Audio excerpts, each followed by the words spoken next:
Move! You don't belong up here! The man didn't lower his voice. He sharpened it, like he wanted the entire first-class cabin to hear. You people always get lost when money's involved. This isn't Coach. Go find your section before someone has to drag you out.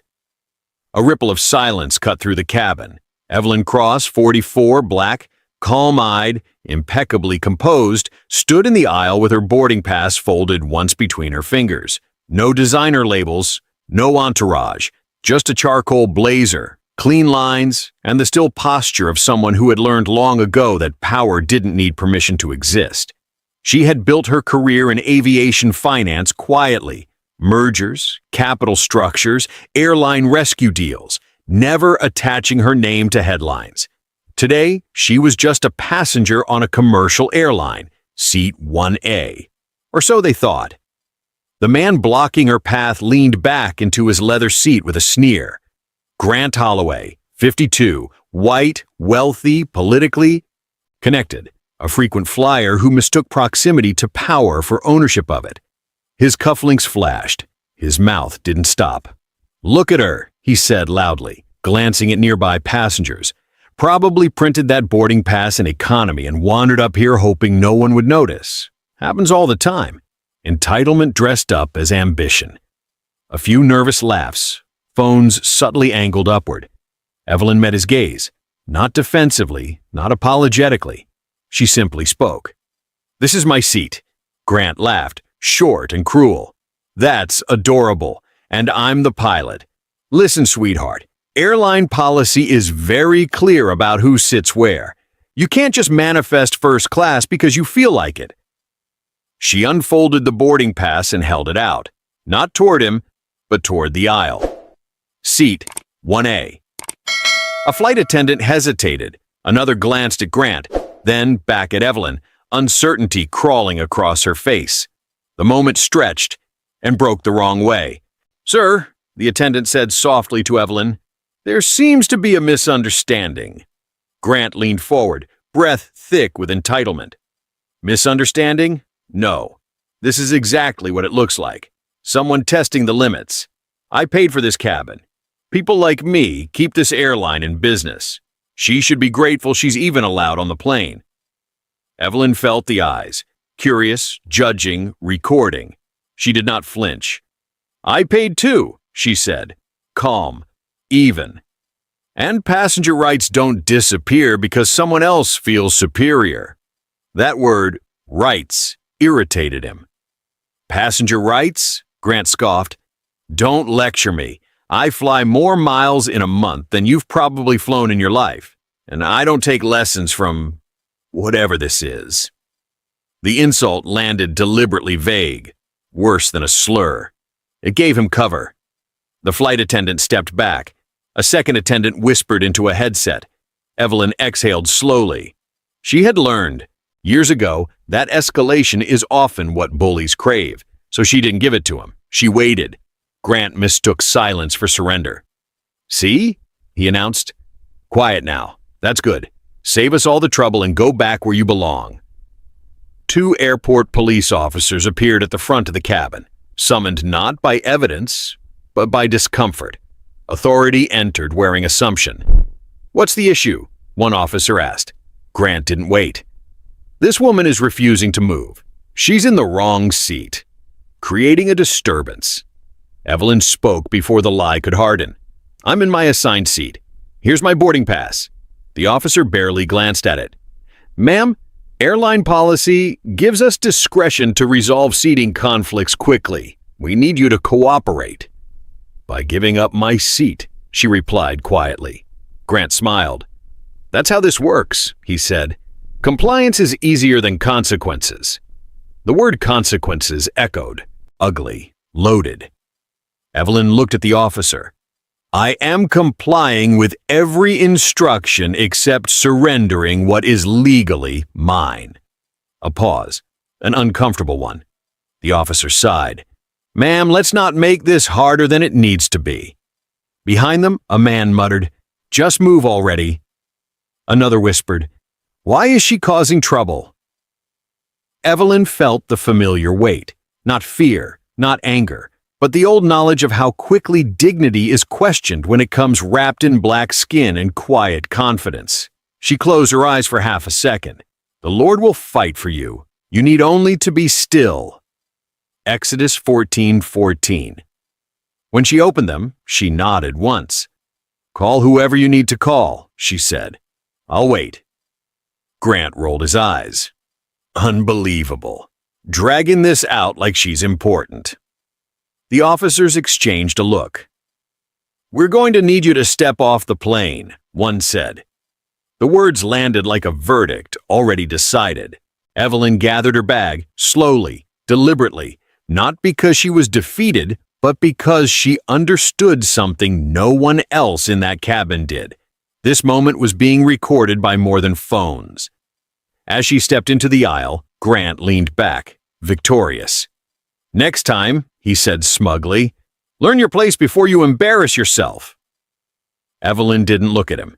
She walked forward, shoulders squared, silence intact, the kind of silence that doesn't retreat, only observes.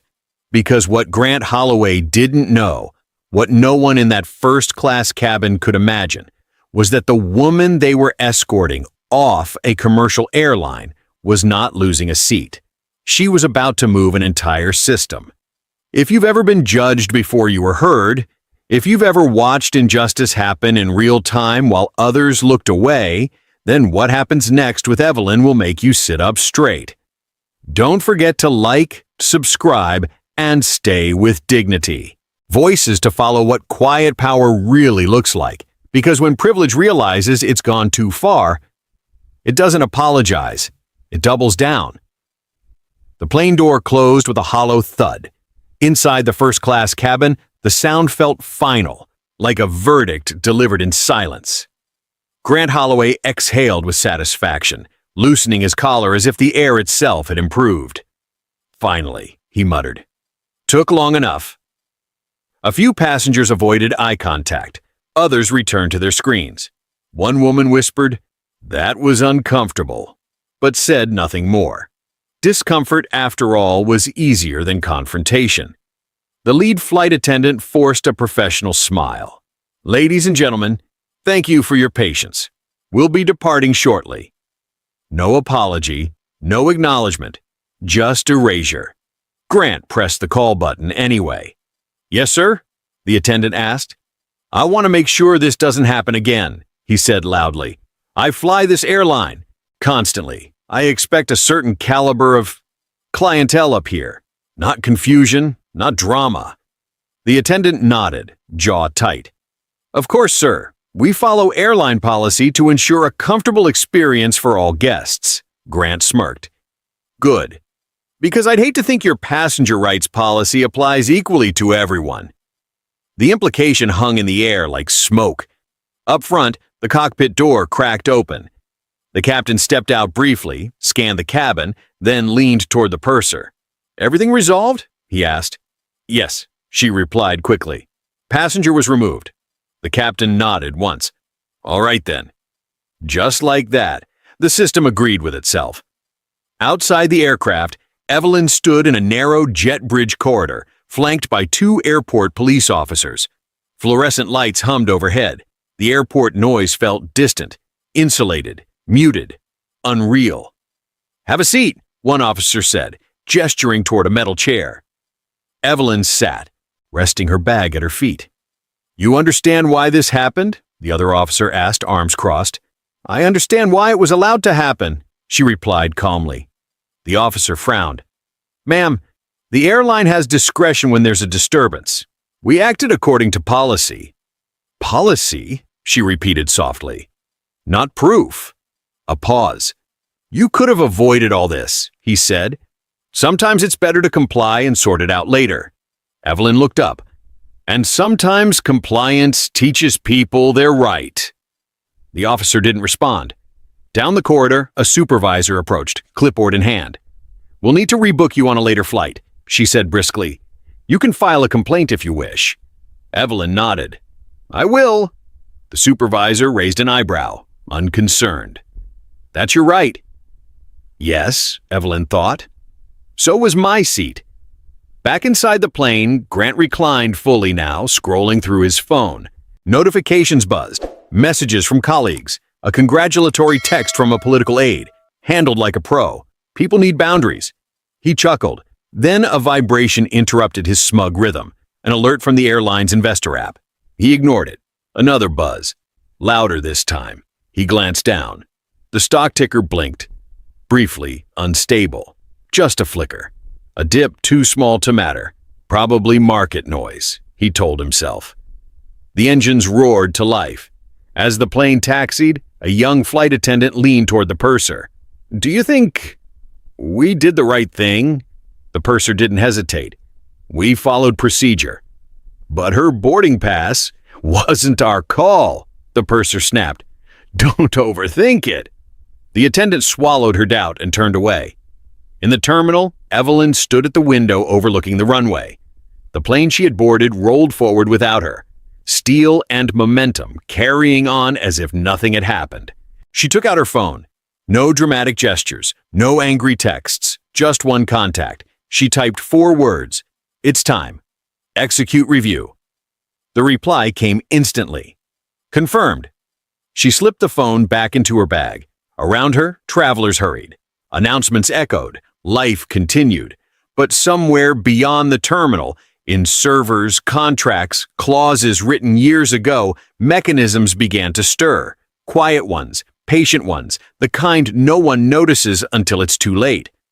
Evelyn breathed in slowly, then out. She wasn't angry. She was precise. On the plane, Grant lifted his glass of champagne as the aircraft lifted off the ground.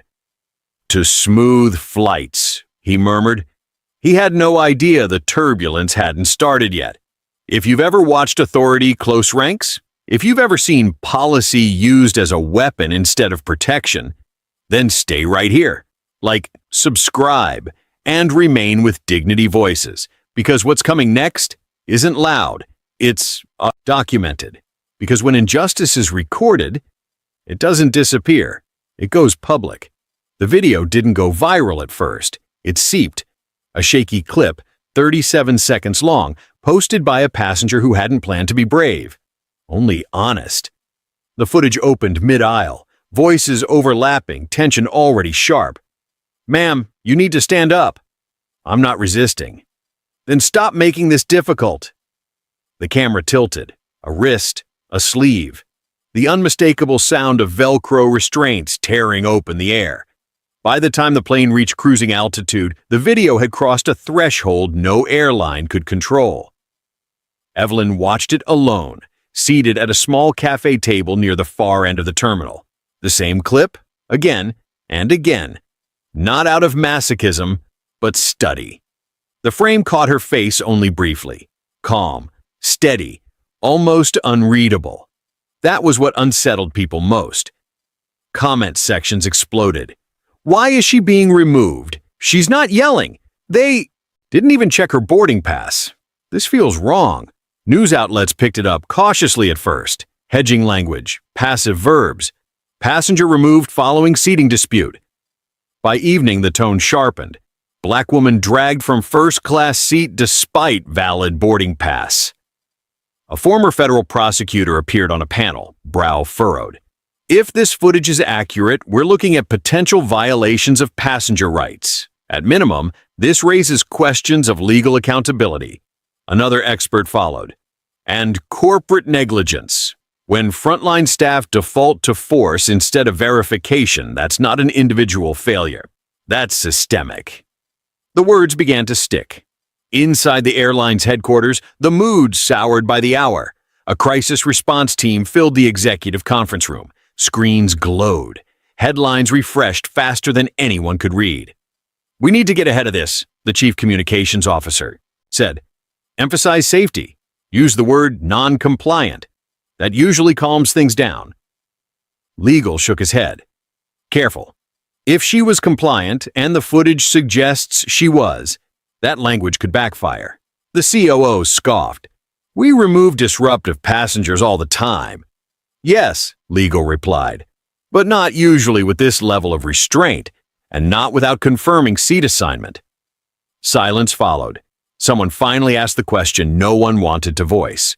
Who is she? No one knew, and that was the problem. Grant Holloway knew, or thought he did. He sat in the back of a black town car, scrolling through his phone, irritation turning to unease. His name hadn't appeared yet, but the comments were circling closer. Who complained? Which passenger demanded the seat? He fired off a text to a contact at the airline. This is getting blown out of proportion. Handle it.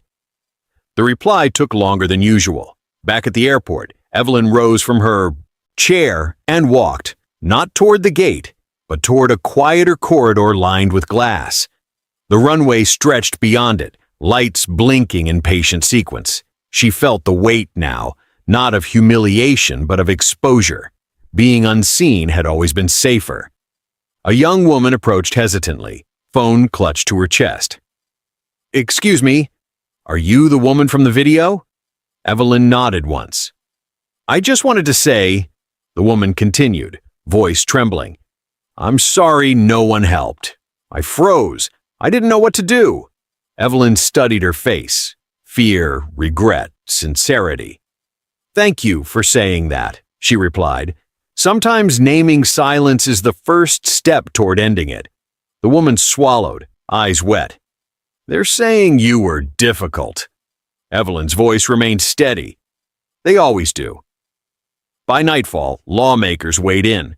A senator tweeted, "If airlines can ignore passenger rights without consequence, we have a serious accountability problem."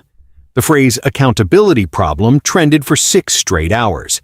Airline stock wavered again, this time noticeably. Still, the official statement came out tone-deaf and sterile. "We regret any discomfort experienced and are reviewing the matter internally." No apology, no admission, just insulation. Corporate negligence, dressed as caution. Evelyn read the statement once. Then she closed the browser. She wasn't interested in public sparring. She was interested in timing. Late that night, alone in a hotel room she hadn't planned to need, Evelyn sat at the edge of the bed, shoes still on. The city hummed beyond the window. For the first time since the plane, her shoulders sagged, just slightly. Humiliation has an echo. It waits until you're alone. She bowed her head. "Blessed are those who hunger and thirst for righteousness, for they shall be filled." Matthew 5:6. The words steadied her breathing. She reached for her phone again, not to scroll, not to respond, to prepare. The public thought this was the story. It wasn't. It was the prologue. At airline headquarters, a junior analyst stared at a screen, frowning.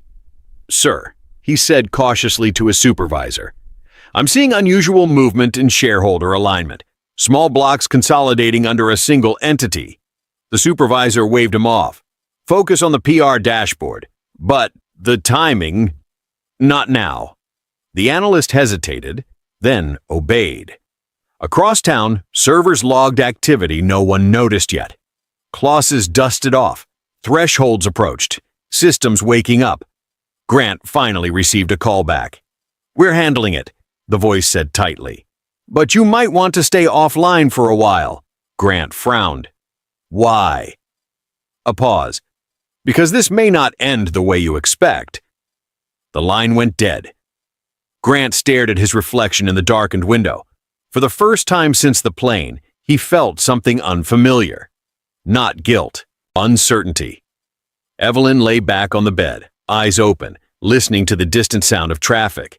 Tomorrow she knew the noise would grow louder. Accusations, debates, think pieces.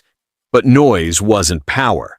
Structure was, and structure was already moving. If you've ever been humiliated in public, if you've ever watched lies become headlines before truth could catch its breath, stay with this story.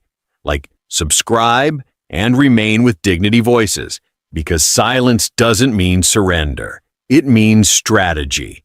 Because when the world is shouting, the most dangerous thing is a woman who stays quiet and starts deciding. Silence is not empty. It's selective. Evelyn learned that long before the runway, before boardrooms, before the way men like Grant Holloway mistook volume for authority. Silence was how you listened for truth and how you decided when to act. Morning light slipped through the hotel curtains in a thin blade, dividing the room cleanly in two. Evelyn stood on one side of it, already dressed, already composed. The city outside buzzed with commentary she hadn't joined and opinions she hadn't corrected. She didn't need to. Her phone rested face down on the desk. It had buzzed all night. Interview requests, legal inquiries, sympathetic messages, outraged ones too. She let them stack up untouched, like mail you read only after deciding what matters. She poured coffee, black, no sugar. At the desk, she opened her laptop and logged in. No passwords typed aloud. No hesitation. The screen shifted, not to email, not to news, but to a familiar interface she hadn't accessed publicly in years. The architecture was clean, spare, built for patience, built for moments like this. Across the country, the airline's leadership believed the worst had passed. They were wrong. At headquarters, the emergency meeting resumed under fluorescent lights that made everyone look slightly unwell. "We're stabilizing," the Chief Communications Officer insisted, gesturing to the dashboard. "Sentiment is leveling. The apology language is being A/B tested." Legal cleared his throat. "There's a problem." There always was, lately. "We've received notice from a compliance review firm requesting internal documents related to passenger removal procedures," he said. "They're citing patterns." The COO frowned. "Patterns? Multiple incidents, similar language, same escalation triggers." "That's standard risk," she snapped. "We'll manage it." Legal hesitated. "They're not a standard firm." A pause. "Who are they?" the CEO asked. Legal checked his notes. "A private aviation governance group. Deep capital backing. Quiet." The room shifted. Quiet always meant serious. Evelyn scrolled through data most people didn't know existed. Not because it was hidden, but because it was boring. Share allocations, voting thresholds, governance triggers. Embedded years earlier, when the airline was smaller, hungrier, more honest. Back then, she had insisted on safeguards. Power needs a conscience, she'd told the board, and consciences need leverage. They had smiled politely and agreed. They never thought she'd need to use it. She paused on a single line item, dormant for years. Ethics Oversight Clause, activation pending threshold breach. The threshold was close, not yet crossed. She didn't click. Patience. On cable news, a panel debated whether the incident was racially charged or merely procedural. A commentator shrugged. "We don't know all the facts." Another snapped back. "We know she was compliant. We know force was used. At some point, ignorance becomes complicity." The host cut to commercial. Truth rarely fit between ads. In the airport, the young flight attendant from the first-class cabin sat alone in the break room, phone glowing in her hands. She watched the video. Again, the moment Evelyn looked at the officer, not with fear, not with defiance, but with something harder to name. Recognition. The attendant swallowed. She opened the airline's internal reporting portal, hovered over the cursor, then closed it. Fear won. For now. Evelyn stepped away from the desk and stood at the window. Planes rose and fell in smooth arcs, governed by physics, not ego. She liked that about aviation. Gravity didn't care who you were. Her phone buzzed again. This time she picked it up. A single message, no name displayed. "We're ready when you are." She typed back one word. "Wait." On the other end, someone exhaled. They trusted her timing. They always had. At airline headquarters, the CEO's assistant knocked softly and entered. "Sir," she said, "we've received an inquiry from a shareholder consortium requesting an emergency review session." The CEO frowned. "Which shareholders?" The assistant swallowed. "That's unclear. The request is bundled." Legal's eyes narrowed. "Bundled how?" "Multiple minority stakes. Consolidated." The room fell quiet. "That doesn't happen accidentally," Legal said. No one argued. Evelyn returned to the desk and finally opened her email. Not the top message, not the loudest one, but the oldest unread thread at the bottom. A note she'd written to herself years earlier, archived and forgotten. If they ever mistake restraint for weakness, remind them who built the rails they're standing on. She closed it. Then she clicked. The clause activated with no drama, no alarm, just a confirmation line appearing at the bottom of the screen. Status: active somewhere, far away. Servers acknowledged her decision.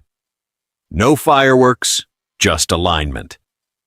That afternoon, Grant Holloway sat in his office, blinds half drawn, watching his phone with the unease of someone who sensed the air pressure dropping. He hadn't posted, hadn't commented. His advisor had told him to disappear for a few days. He hated that. Power to him was visibility. He didn't know that invisibility was already undoing him. As evening fell, Evelyn closed her laptop and slipped it into her bag. The room felt lighter, not because the problem was solved, but because it was now contained. She paused at the door, hand on the handle, and allowed herself one breath of reflection. Whoever is patient has great understanding, but one who is quick-tempered displays folly. Proverbs 14:29. She wasn't quick-tempered. She was exact. In the airline's executive suite, an alert pinged simultaneously across multiple devices. Emergency board session requested, mandatory attendance. No sender name, just a time, just a place. The CEO stared at the screen, pulse ticking louder in his ears. For the first time since the incident, he asked the question out loud. Who did we remove from that plane? No one answered. Evelyn E. stepped into the hallway and closed the door softly behind her. The noise of the world would return soon, louder than before. But for now, the quiet held. And in that quiet, decisions had been made. The boardroom had never felt so quiet. Floor-to-ceiling glass framed the city skyline, polished and distant. Executives sat in high-backed chairs, devices muted, coffee untouched. The emergency board session had been called with no explanation, just a timestamp, a location, and a mandatory attendance notice that didn't allow refusal. Grant Holloway was not in the room. He hadn't been invited. That omission alone unsettled people. The CEO cleared his throat. Before we begin, does anyone know who initiated this meeting? No one answered. The screen at the end of the room flickered to life. Not a presentation, not a logo. A single line of text appeared. Ethics Oversight Clause. Active Legal felt his stomach drop. That clause hasn't been used in over a decade, he whispered. The door opened. Conversation died instantly. Evelyn Cross stepped inside. No announcement, no escort. Just the soft click of heels against marble and the unmistakable presence of someone who didn't need permission to enter a room she had helped design. Several executives blinked, unsure. A few recognized her, vaguely. A consultant from years ago. A quiet strategist who asked inconvenient questions during early expansion meetings. The CEO stood halfway, confused. Ma'am, this is a closed session. Evelyn met his eyes, calm, level. I know, she said. I called it. Silence expanded, thick, disbelieving. She moved to the head of the table and set her laptop down. Didn't sit yet. Legal found his voice. Ms. Cross, with respect, under what authority? She turned the screen toward them. Numbers, share blocks, voting alignment, ownership. Her name appeared at the top. Not loud, not decorated, just factual. Evelyn Cross, majority voting stakeholder. The CEO's chair scraped loudly as he stood. That's not possible, he said. You sold your position years ago. I sold visibility, she replied. Not control. The room erupted. That stake is fragmented, someone snapped. No single entity holds. This has to be a data error. Evelyn raised one hand. They stopped. I structured the fragmentation, she said evenly. Distributed ownership protects against hostile takeovers. It also prevents people from thinking power has disappeared when it's simply resting. She finally sat. The CEO's voice dropped. Why now? Evelyn looked at him, not accusingly, not triumphantly. Because yesterday, she said, your company dragged me off one of its planes. A beat. The memory hit them all at once. The footage, the headlines, the quiet certainty they dismissed her as irrelevant. You were the passenger? Someone whispered. Evelyn nodded once. No, she corrected. I was the test. The screen changed. Footage played, not the viral clip, but internal camera angles, boarding pass scans, staff timestamps. The moment verification was skipped. The moment force replaced procedure. Legal accountability written in pixels. Your employees followed instinct instead of policy, Evelyn continued. Your managers chose convenience over passenger rights. And your leadership issued a statement designed to protect optics instead of truth. She folded her hands. That is corporate negligence. No one interrupted. I didn't raise my voice, she went on. I didn't resist. I didn't demand special treatment. I simply declined to surrender what was lawfully mine. She paused, letting the weight settle. And your system failed. The CEO swallowed. What do you want? Evelyn considered the question, not because she needed time, but because precision mattered. I want this airline to remember what it claimed to stand for, she said, and I want the people who forgot to step aside. The screen refreshed again. Names appeared, positions, recommendations, resignations, immediate, non-negotiable. A board member stammered, You can't just— I can, Evelyn said gently. And I am. She clicked once. Votes registered in real time, thresholds crossed, authority transferred, no applause, no shouting, just inevitability. The CEO sank back into his chair, pale. This will destroy us. Evelyn shook her head. No, this will correct you. She stood.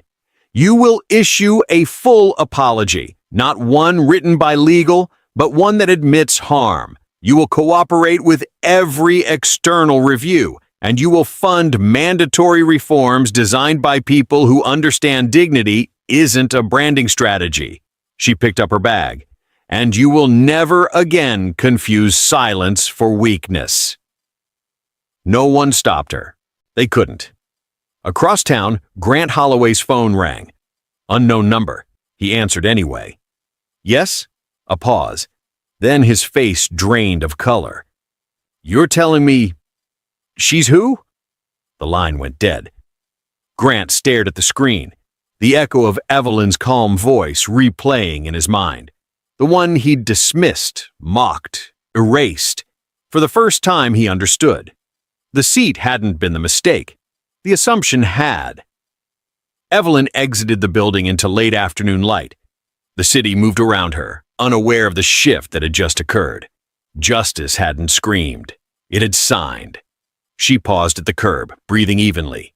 Inside, the boardroom scrambled to keep up with a reality that no longer belonged to them.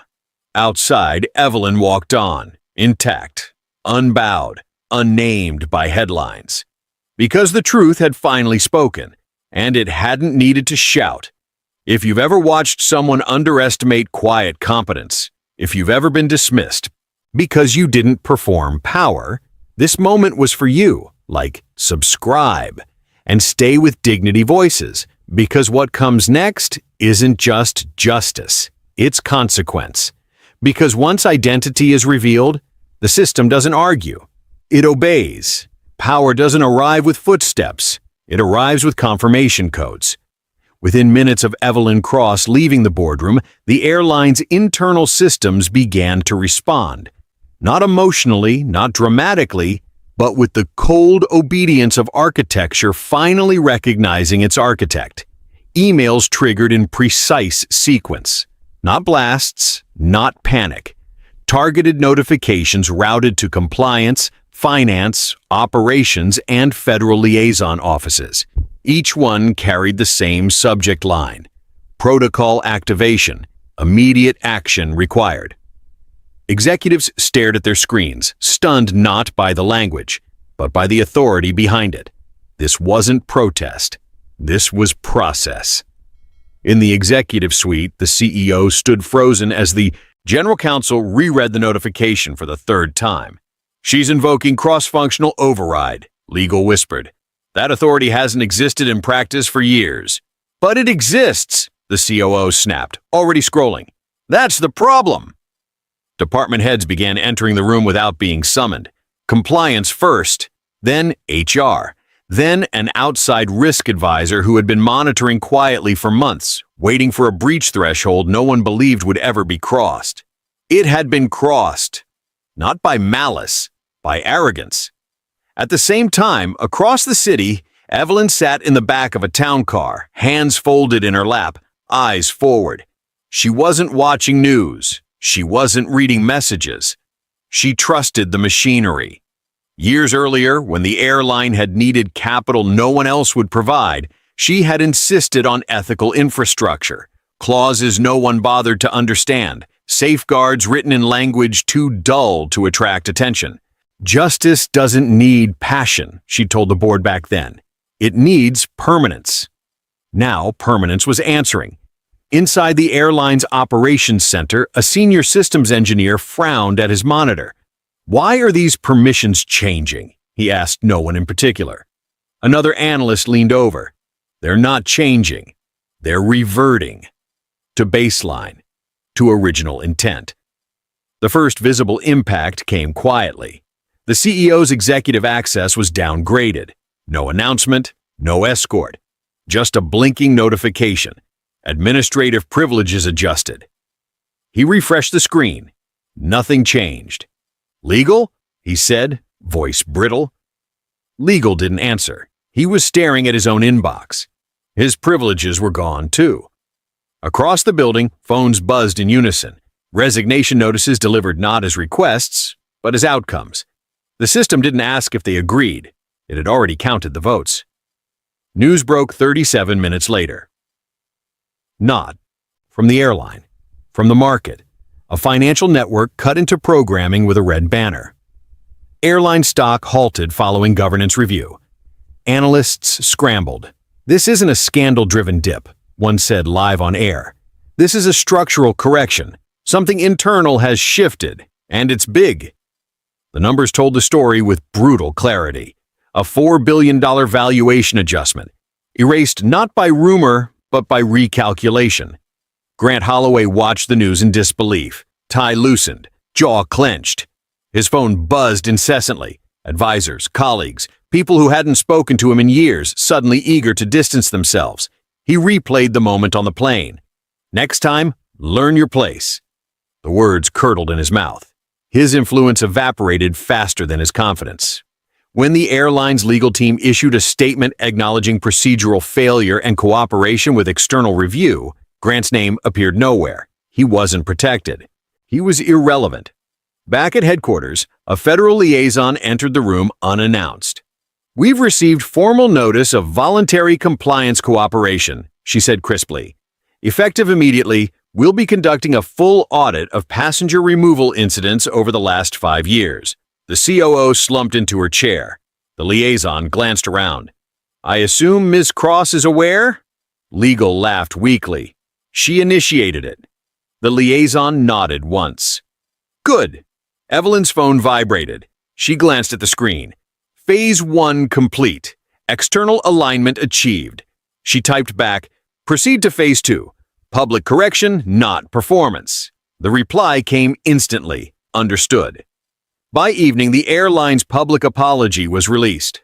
Not polished, not defensive. It acknowledged harm. It acknowledged failure. It acknowledged the specific removal of a compliant passenger whose rights had been violated. The CEO did not sign it. An interim chair did. The message was clear without being stated. In the days that followed, consequences rippled outward. Mandatory retraining programs were announced, not outsourced, but internally restructured. The airport police department placed involved officers on administrative leave pending review. Civil rights organizations were invited, not for optics, but for oversight. This wasn't damage control. It was demolition of rot. A junior flight attendant sat at her kitchen table, watching the apology on her laptop, hands trembling. She remembered the moment she'd looked away. She logged into the internal reporting portal again. This time, she clicked Submit. Others did too. Silence cracked. Evelyn visited the original airport late one night. Unannounced, unnoticed. She stood near the same gate, watching another flight board. Different faces, same structure. A janitor paused nearby. "They've been talking about that incident all week," he said casually. "Whole place feels different." Evelyn smiled faintly. Good. He didn't recognize her. She preferred it that way. At airline headquarters, the interim chair addressed remaining leadership. "We didn't lose control," she said. "We were reminded who it belonged to." No one disagreed. Grant Holloway packed his office in silence. The seat was gone. So was the illusion. Evelyn returned home that night, removing her shoes by the door, setting her bag down carefully. The day had been long, not emotionally, but architecturally. Justice had moved through channels she trusted. She stood by the window, city lights steady below, and allowed herself one quiet breath of release. Not triumph, alignment. Because power used correctly doesn't humiliate, it recalibrates. And tomorrow, the system would wake up changed, not because of outrage, but because someone patient enough had finally decided it was time. The collapse did not arrive like an explosion. It came like weather. Slow, undeniable, and impossible to stop once the pressure system shifted. By the third morning after the boardroom session, the airline woke to a reality it could no longer narrate its way out of. Headlines hardened. Analysts stopped speculating and started concluding. The story was no longer about an incident. It was about a pattern, and patterns demanded reckoning. Inside headquarters, executives who remained moved carefully, as if sound itself could trigger another consequence.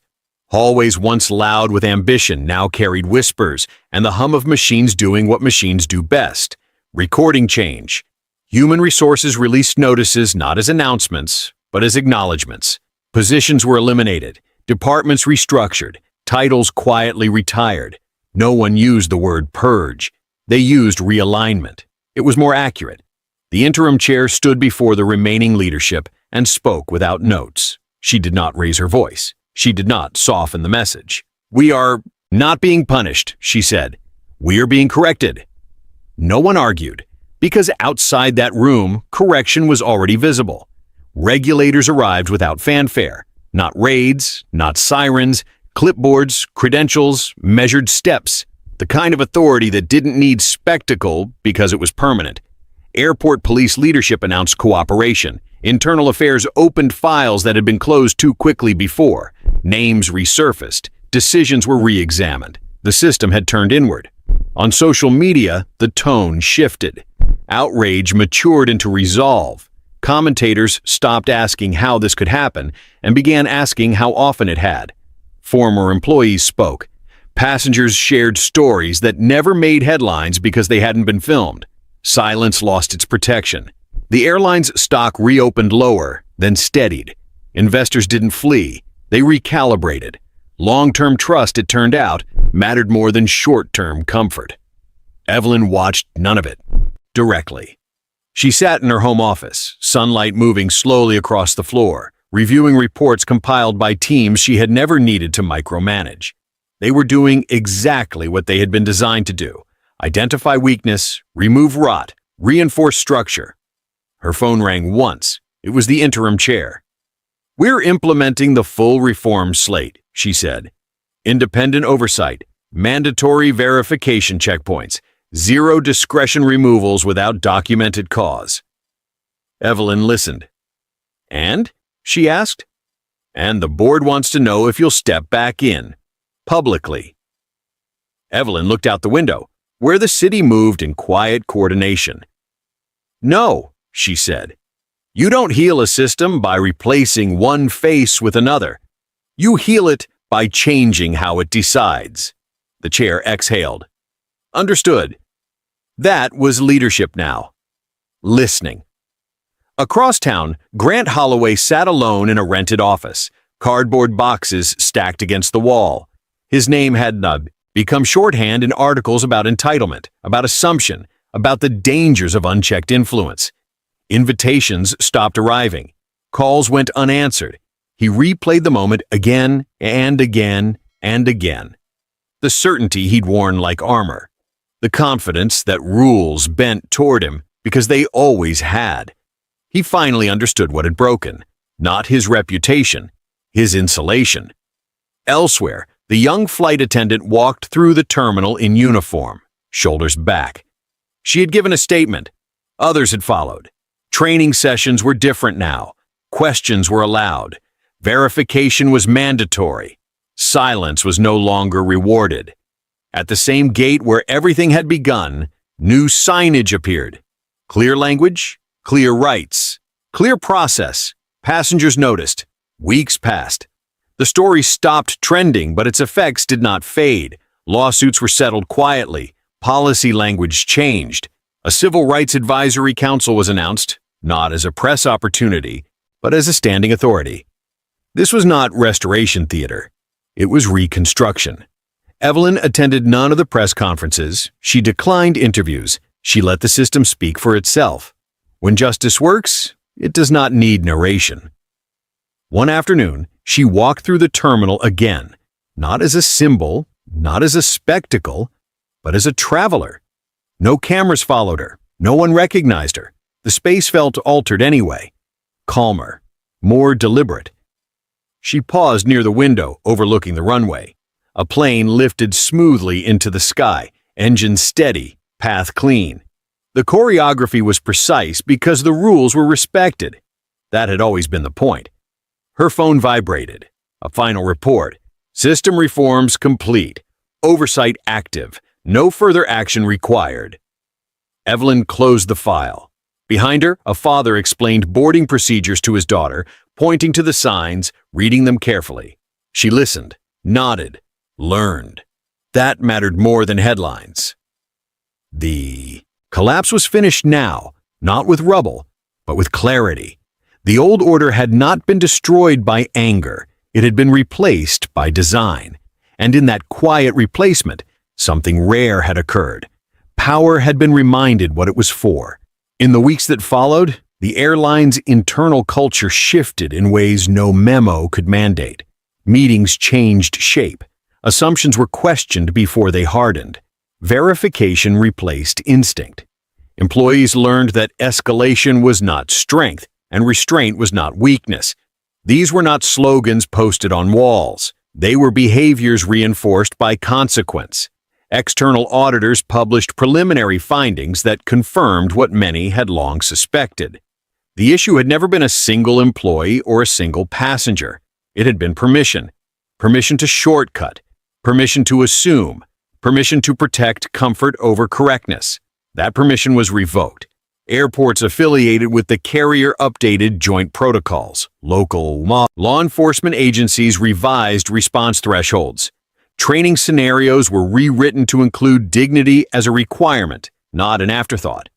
Paperwork multiplied, but so did clarity. Evelyn reviewed each change without commentary. Her role was no longer directive. It was custodial. She ensured the structure held, then stepped back again.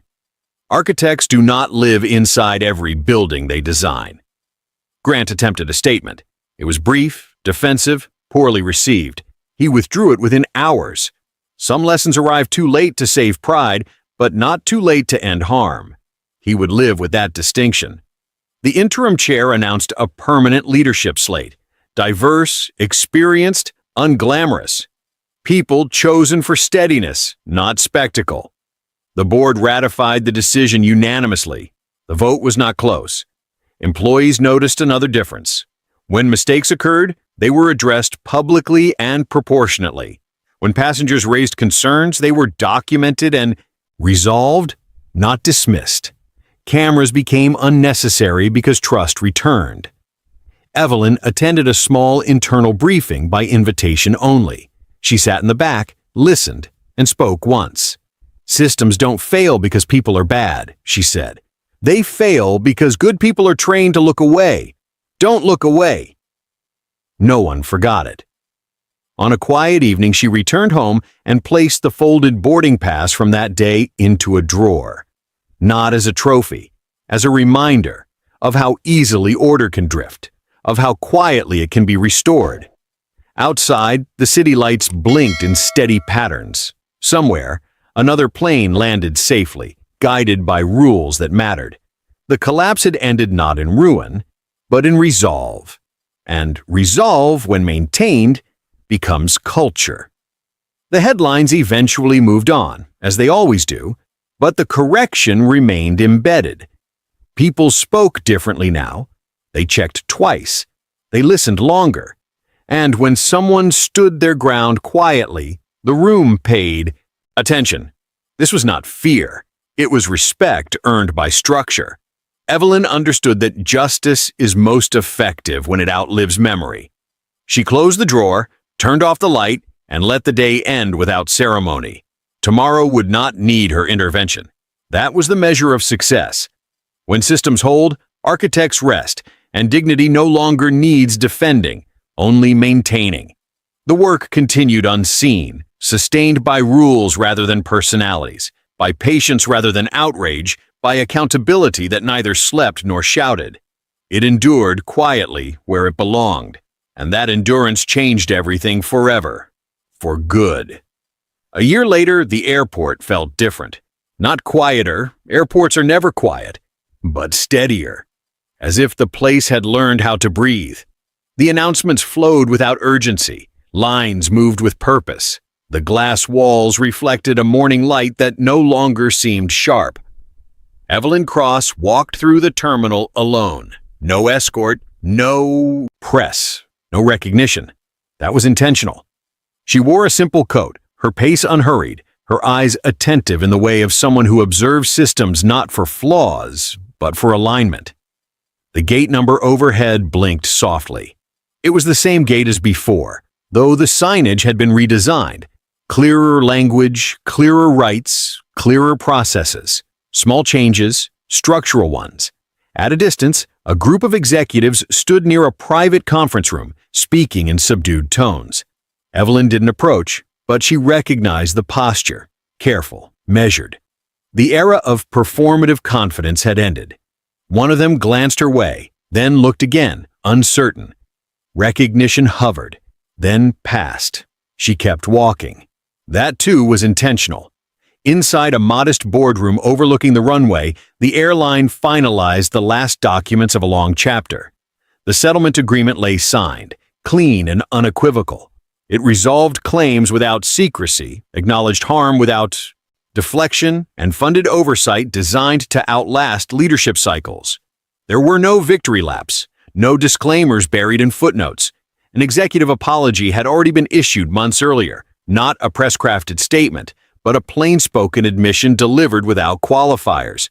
It named what happened. It named why it was wrong. It named the obligation to do better. That apology had not erased the past, but it had realigned the future.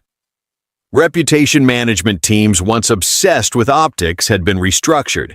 Their mandate shifted from narrative control to brand accountability, a phrase now embedded into governance documents, performance reviews, and escalation protocols.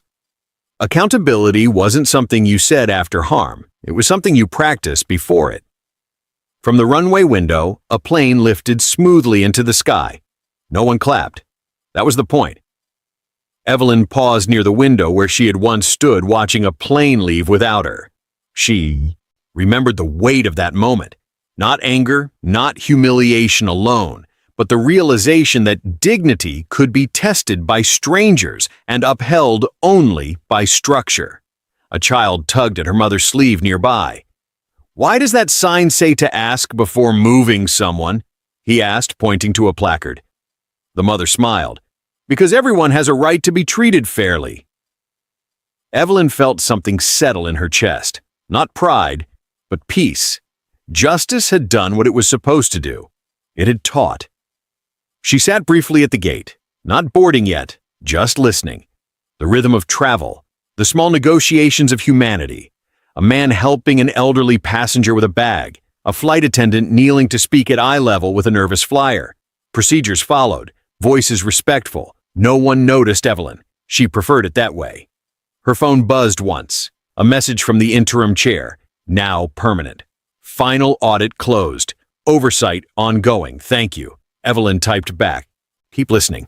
That was all. As boarding began, she stood, presenting her pass. The agent scanned it carefully, verified it twice, and smiled. Welcome, the agent said. Seat 1A. Evelyn nodded and stepped forward. The first-class cabin looked the same. Leather seats, muted tones, soft lighting. But it felt different. No entitlement hung in the air. No casual arrogance. Just people traveling. She placed her bag overhead and sat. The seat accepted her easily, as it always had. The difference was never the seat. It was the system around it. Later, as the plane leveled off, Evelyn looked out the window at the thinning clouds. She allowed herself a moment of reflection, not on what she had taken, but on what had been restored. She thought of the officers now trained to verify before acting, of the employees encouraged to speak, of the executives who learned that leadership is custodianship, not control, of Grant Holloway, whose name had faded from relevance, not by revenge, but by consequence. Justice had not ruined him. It had removed his shield. There was a difference. Evelyn closed her eyes briefly and whispered a verse she had carried through every stage of the ordeal. He has shown you, O man, what is good. And what does the Lord require of you but to do justice, to love mercy, and to walk humbly with your God? Micah 6:8. Justice, mercy, humility, not one without the others. She understood now more clearly than ever that justice without mercy hardens into cruelty, and mercy without justice dissolves into permission. The balance mattered. So did timing. When the plane landed, she exited without ceremony. No one stopped her. No one needed to. The system held. Outside, the terminal doors slid open to a morning already in motion. Evelyn stepped into it, whole. This story was never about a seat. It was about what happens when dignity meets unchecked privilege and refuses to bend. True justice doesn't shout. It doesn't humiliate. It doesn't need applause. It rebuilds systems so quietly that one day people forget they were ever broken. If you've ever been underestimated because you stayed calm, if you've ever been pressured to comply with something you knew was wrong, remember this: your restraint is not weakness, your patience is not permission, and your silence can be strategy. God's word reminds us that justice belongs not to the loudest voice, but to the steadfast heart, the one willing to endure, to wait, and to act when the time is right. The Lord loves righteousness and justice. The earth is full of his unfailing love. Psalm 33:5. May we build lives, workplaces, and systems that reflect that love, not in words, but in design. If this story resonated with you, if you believe in quiet power, moral courage, and justice done right, like, subscribe, and stay with Dignity Voices. Because the stories that change us most are the ones that remind us who we already are.